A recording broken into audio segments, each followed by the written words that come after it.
You've reached Film Insider. In today's video, we'll be reviewing the incredible, critically acclaimed film, Shutter Island. Hold on to your seats because you're in for a cool ride. Well, so let's get going. It all kicks off in 1954 in Boston. A former marshal called Teddy is sailing with his new partner. According to Teddy, his wife passed away in their apartment. To a prison psychiatric facility they go. When they arrived on the island, the deputy warden met them. They were the subject of intense staring from the other police wardens. They are taken by car into the facility by the warden. The warden informed them, as they entered that of the three wards, seed is the most hazardous and therefore off limits. The warden has ordered that all weapons be turned over to him, which they give in to grudgingly. At 8:53, they were able to be seen by Dr. Callie. An ill-appearing woman with thinning hair was one of the many patients they saw. Inside, they were able to finally meet Dr. Callie face to face. The doctor emphasized that his goal was to ease their suffering, if not cure them. Teddy inquired about the escaped prisoner Rachel Solando to the doctor. According to the doctor, Rachel drowned her three children, placed their bodies on the table, and then ate dinner. Right. She's so mad that she commits crimes. Teddy felt woozy after experiencing a brief memory. As the doctor explained, Rachel considers the facility to be her permanent residence, and her captors have no idea how she escaped from her cell. Her chamber was searched by marshals for signs of her whereabouts. Under the rug, Teddy uncovered a message. Do the numbers 4 and 67 mean anything to you? But the marshals were adamant that the doctor show them all the inmates and security personnel. He was reluctant to comply. The warden went looking for Rachel outside the institution, and the marshals joined him. The warden warned her not to swim away or explore the hazardous caves. They returned to the plant to conduct interviews with the workers there. Glenn, a member of staff and the watcher at the time Rachel escaped, said he walked to the restroom for a minute during the incident. Teddy learned through one of the nurses that she was participating in group therapy with Dr., who confirmed the information.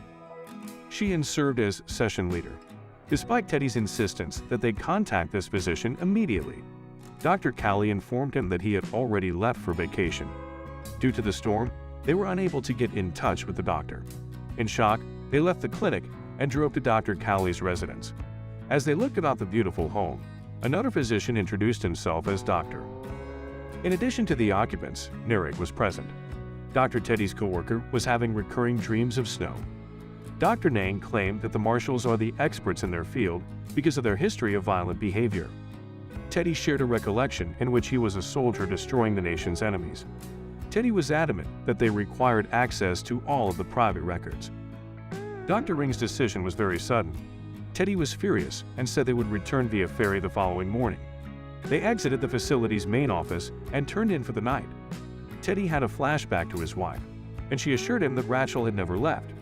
Ashes mixed with the blood that poured from her head as he clutched her. After he awoke from a dream in which water was leaking through the roof due to the severe rain and storm, he discovered that his wife had been transformed into ash. They were unable to board a ferry, so they continued their search. They approached Dr. Caller with a request to have a word with the group treatment participants. One of the people interviewed was a man named Mr. When being interrogated, Breen slashed a nurse in the face. Teddy became frustrated by Mr. Breen's lack of communication and scratched his pencil angrily over the paper. Mrs. Karen is up next, and she's a lot more average than the rest of them. They inquire about her relationship with Rachel and with Dr. Sheehan, but she did not reveal any details that were not already known to them. Plus, Sequoia established Chuck took the notepad while she was asking for water and wrote in it, "What is Andrew Elias?" Chuck questioned to Teddy. Teddy began questioning each patient about Andrew before lying to Chuck and setting fire to his wife's flat. Andrew was arrested when he burned down a school, and Teddy said that he was sent to the mental institution on Shutter Island. They visited a quiet graveyard, and there Teddy told Karen that his wife had written "run" in his notebook. "Honestly, I wouldn't recommend coming here at night." Do they intend to run? The storm got harder, so they took shelter for a while. Teddy spotted frozen Golan as he reflected on the war and its casualties at a remote hut in the woods. Hundreds of enemy soldiers who surrendered under heavy fire were killed by his team. That, he said, is not war. To put it bluntly, they were slain. Teddy claimed that the inmates on Shutter Island were the subjects of psychological experiments. In other words, they're using us as test subjects. Even though Teddy was set to take an exam on human trials, his study buddy, Chuck, remained skeptical. To hear Chuck tell it, the higher-ups on Shutter Island really wanted Teddy to visit. They will leave the island, Teddy insisted. While listening in on a doctor's meeting, Teddy and Chuck learned that Rachel Solendo had been located, thanks to Dr. Caller. A search for Rachel led them to her room, where they inquired about her whereabouts. She hugged Teddy and said that she had made breakfast for her children while thinking of him, to which she replied with accuracy, and asked that he be buried. They returned to the Caller's home, where Teddy was lying on the couch, pallid and suffering from a bad headache. Someone called and brought him pain medication and a bed so he could rest. A senior officer was watching him while he slept. He thought back to the graveyard he had to fight on in his final battle. The next thing he knew, he was staring at Andrew L.A. eyes as he sat on the ring's couch. He then witnessed Rachel sitting on the floor next to her 2 murdered children. While Rachel was bleeding out, Teddy picked up one of her children and threw it into the water. In the midst of this second awakening, Teddy saw his wife and informed her that their son Andrew was still alive. With his senses sharpened, he and Chuck ventured outside and saw the disordered patients. Among the confusion, they made their way to the water. Only in case we come into any Andrew L.A. eyes. They ran into a police officer and reported that some inmates had gotten away. Teddy reported to Chuck that he was beginning to feel better, and then, out of nowhere, a man with no hair showed up. When they caught up to him, they choked Teddy from behind. To kill the bald man, Teddy attacked him and then attempted to choke him. To return the prisoner to his cell, Chuck assisted the officer who had arrived. Teddy was on his way to the ward when he overheard a man mutter something about lettuce. At prison, Teddy encountered a man named George N.O.I.s, who said that Teddy was the reason he was serving time. It appeared like Teddy already knew George. George inquired of Teddy as to whether or not Chuck could be trusted completely.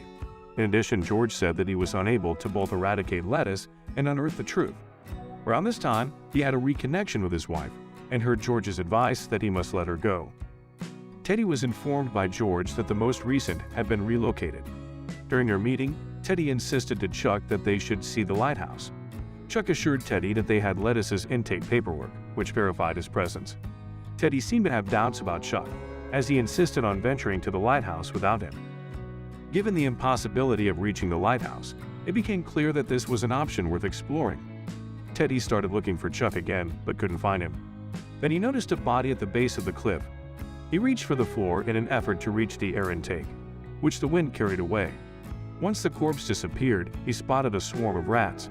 Within the cave, he followed the smoke to where a fire had been lit. He saw the real Rachel Solendo, who was brandishing a knife in his vision.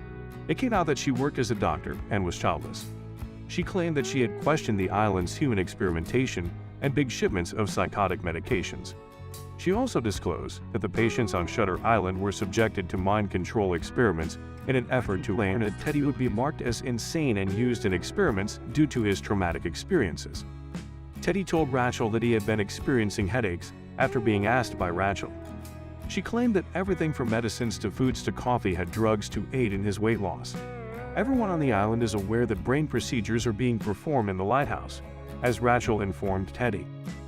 Soon after Teddy emerged from the cave, he was met by an island official who drove him back to the complex. Upon his arrival, he was greeted by Dr. Caller, who informed him that George N.O.I.s had spoken with an anonymous man. Teddy inquired about his companion Chuck, but the doctor replied Teddy was alone on the island. "The heck is going on here?" Teddy was just looking about when he ran into Dr. Nang, who was holding an injection.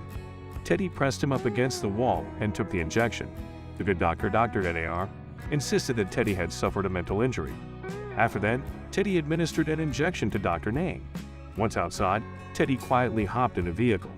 Then, all of a sudden, apparitions of his wife returned. Teddy's wife had told him he had to catch the boat, but he was sure Chuck was hiding up in the lighthouse. Teddy turned on the car's lights and noticed his son had his. Teddy, instead of running, swam for the lighthouse. He overpowered a security officer, snatched the shotgun from his body, and charged forward. Entering the lighthouse, he walked around inside. After checking each and every room, he finally located Dr. Caller in the penthouse. Why is he even here, I wonder? The caller inquired as to the severity of Teddy's hallucinations, and Teddy informed him of his encounter with Dr. Solendo. The caller then told Teddy that he was delusional, and that what he had described was nothing but deception. The caller informed us that Teddy had been receiving treatment at this facility for about 2 years. Can you really believe this bizarre turn of events? Caller. To top it all off, the caller handed Teddy his intake form, in which he claimed to be violent and denied committing any crimes. The caller listed 4 identities, then admitted that they were all falsehoods Teddy made up to cover up his relationship with Anna Graham. Dr. Caller urged that Teddy inform everyone that his real name is Andrew Lais. In order to hide from the consequences of his actions, he fabricated a new identity. The caller claimed that he was even more hazardous than George and Lois and their most dangerous patient. Then, all of a sudden, Chuck, his business partner, walked in wearing a suit. Teddy, completely dissatisfied, asked Chuck who the hell he was, and Chuck revealed that he had been Teddy's primary psychiatrist for the last 2 years. It's true. His name is Dr. Sheehan. A second caller disclosed that they had let Teddy play for 2 days before bringing him back to San. Now that Teddy has been outed as Andrew, he threatens to shoot the caller with the rifle he stole from them. He took a shot at Caller, but the gun was a dummy, only a toy for him. His gun never hurt anyone. The caller stated that Teddy's wife was actually Rachel Solando, who drowned her children, and that Teddy was one of the children. Andrew looked at the photos of his family and was reminded of his wife and children. Seeing as how he finally realized what had occurred to him. As he got home, he found his wife Dolores relaxing by him.